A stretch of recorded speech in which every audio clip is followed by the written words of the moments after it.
Right, so we're going to talk about cancer and why it happens today. And so this is to remind you of the cell cycle. So we have the G1 phase, which is your first growth phase. This is the S phase, right? The S phase occurs when you replicate the DNA. So you have two copies. Then you have the G2 phase, and then mitosis.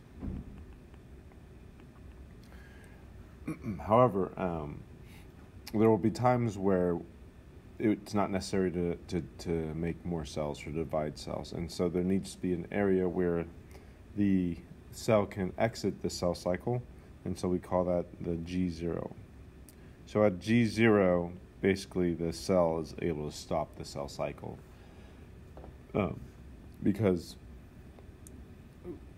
the cell cycle shouldn't keep on going. Because it might produce more cells than necessary, which would be a problem. And so there's a G0, basically, which is a stop.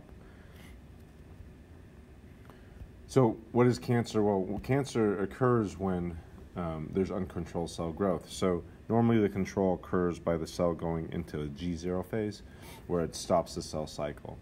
So cancerous cells ignore that G0, whether it's because a mutation or a protein has broken down, but it basically ignores the stop phase.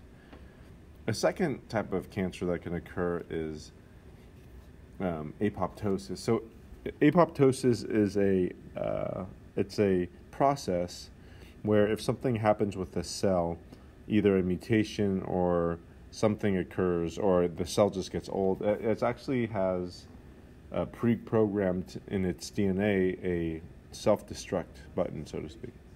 So what that means is if a cell divides incorrectly, or if a cell, some kind of damage occurs, or it gets to a certain age or a certain number of cell cycles, it can actually destroy itself.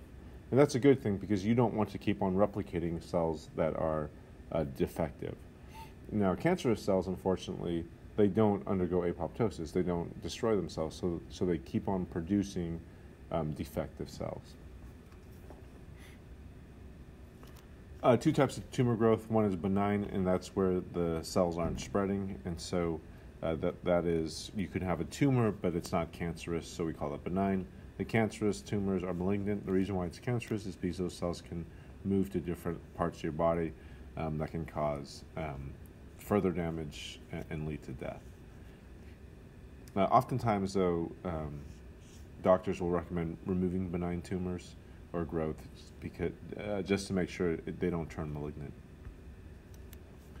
The main cause of cancer is really genetics. So the genetics that you get from your parents essentially kind of determines what cancer you are predisposed to. So you can have in your body certain cells that, because of genetic mutation or genes, are